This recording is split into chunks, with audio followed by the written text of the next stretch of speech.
Back to Twin Cities Live. According to the Food Waste Coalition, Refed, Americans toss out $144 billion worth of leftovers every year. This is terrible. Thanks to Twin Cities Live sponsor, the Minnesota Beef Council, we're giving you another way to give new life to a delicious cut of meat. Don't you just love the prime rib? Oh my goodness. The executive chef from Pittsburgh Blue, Dan Miles, is here with a prime rib hash that is perfect for your next Sunday brunch. Dan, thanks for being here, sir. My pleasure. Thank you very much. You're going to let us in on a secret way to order it that we think will make it even better if you ask your server. If you're going to get the prime rib hash, I think that throwing a little béarnaise on it doesn't hurt anything. You know, it's a little rich on rich, but you've got a little acid in there to break it up. You've got different textures. So if you want a little secret, do that. So good. Okay, everybody loves a prime rib. The trick to prime rib is we don't want to overcook it in the first place, right? So how do you make sure that that doesn't happen? Because this looks gorgeous. So you want to hit it with really high heat at first, as high as your oven will go, and then turn it down really low, let it go low and slow, and get a probe thermometer so that you can take it to whatever temperature you want it to go to. Oh, great. Okay, so you do that for like a fun family gathering. Absolutely. Do that for an evening or whatever, and then you end up with a lot of leftover prime rib. Probably do. And, you know, I mean, it's okay to eat on its own, but I think it's kind of fun to refresh, too. Well, if you like yours medium rare, it's not going to be medium rare the next day when you reheat it, right? Yeah, yeah. So let's find something else to do with it. So we're going to make some hash. Okay, cool. So what do we got going on here? Let's put some potatoes in this skillet and get those going. Those take the longest. Are these pre-cooked and Those are pre-cooked a little bit. Yeah. You know,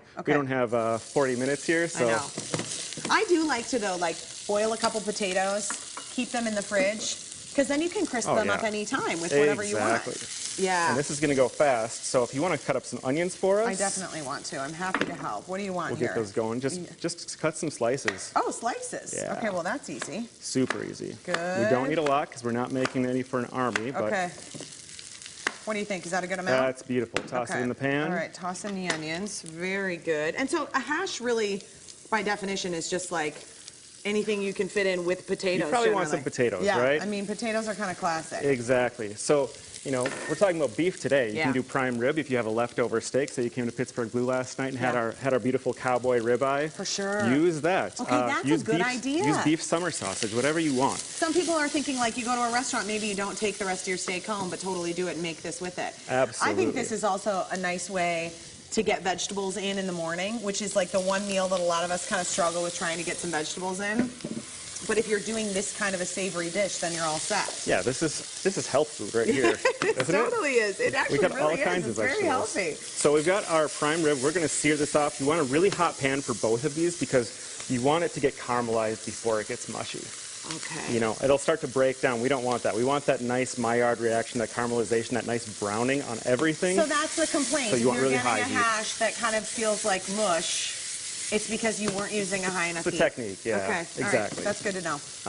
If you want to dump our 2 poached eggs in there, I love having runny eggs on stuff. It's almost like a second sauce. We're going to use pico de gallo here, but the richness of that egg yolk is just going to spill into it and create a second sauce for us. Oh, great. So you pre-poach those. I did. But if you're going to poach them, I think people get nervous about like the stress of poaching. You really just have to practice a little bit, huh? Yeah, maybe have a few extra eggs on hand just in case. Okay, that's a good idea.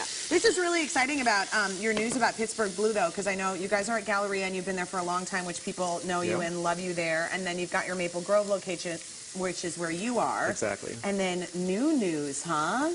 April 8th. April 8th, we open in Rochester. Fabulous! So we're growing. Yeah. And we're loving it. That's really exciting. That's really exciting. Okay, so while this finishes, I want to know about some of the other things that you brought, because different ways to use beef, too. Like, what cut are we working with here? So these are actually both ribeye. Your prime rib is a standing rib roast, which is ribeye. This is why I like prime rib so much. Exactly. Yeah. So they're very heavily marbled, really beautiful, rich steaks.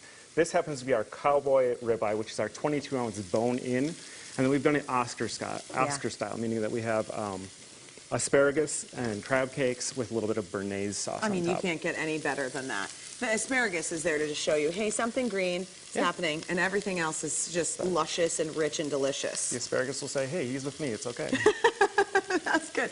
This is a great-looking steak salad. The steak salad is oft destroyed by overcooked beef. That's another one. You got to keep it like nice and well cooked. Right. We throw it on a 1,000-degree broiler to make sure that it's nice and seared on the outside and exactly what temperature you want on the inside. So I'm sensing a theme here that this has got to be kind of the thing that home cooks are missing is that we're afraid to go too high on the heat. We get like nervous that we're going to burn things and it's going to go wrong. Use that fan above your stove. If you're not using it, you're doing something wrong. Wow. You don't need to use it. Very good. Okay, so that's it. It's just the potatoes. You want to assemble it? Yeah, I want to get it all ready to go. Oh, I love these little cast iron little things to serve in. How fun. All right. Oh, is that hot? It might be. Okay, I'll go like this. So, pour this in here. Yeah. That comes together. Oops, sorry. Lost a pepper. No worries. Sorry, bud. Okay. Go for the meat. Steak goes in. It's very rare that someone has every single burner going here, Chef. This is impressive. Oops, dropped a couple. That would be for my dog, Gracie. She would be so happy at home. Great, okay. All right, now we're gonna take our eggs. Yeah, why don't you hit us with the eggs? And I like your topping ideas here, because these aren't necessarily always what you think of right away, but it's kind of got like a fajita vibe going on. Well, the reason we're using pico de gallo, and you could use any salsa that you prefer, yeah, but we're gonna use pico because it's easy to make, yeah, right? There's only just a few ingredients, just tomato, onion, cilantro, lime, and some chilies. Yeah. But really, the main reason it's here is because we want acid. Oh, great. Acid balances things, it balances richness, and it also seasons the same way that, or in a different way than salt does. Can I hit some cilantro on top of there too? Yeah. Oh my gosh, this looks so good. Okay, listen, I'm just gonna use this little spoon here, and I'm just gonna take a little bite of that meat. It's so good. I want to like bust into that egg and get it going the whole time. Come on, crack it open. Oh no, Chef. Okay, ready? Yes. There you go. Saucy goodness. Thank you so much. Very welcome. Great job. Thank This you is for having me. delicious. So we want you to text the word beef to 42379 by 9 a.m. on Friday. And we've got your chance to win a $100 gift card to Pittsburgh Blue. If you don't text on your phone, you're going to find an alternative mode of entry that's on our website. Just click on contests. And if you're stuck in a dinner rut, check out the Minnesota Beef Council's website. mnbeef.org has hundreds of free recipes that you can view right on your phone. We posted a link to that on twincitieslive.com.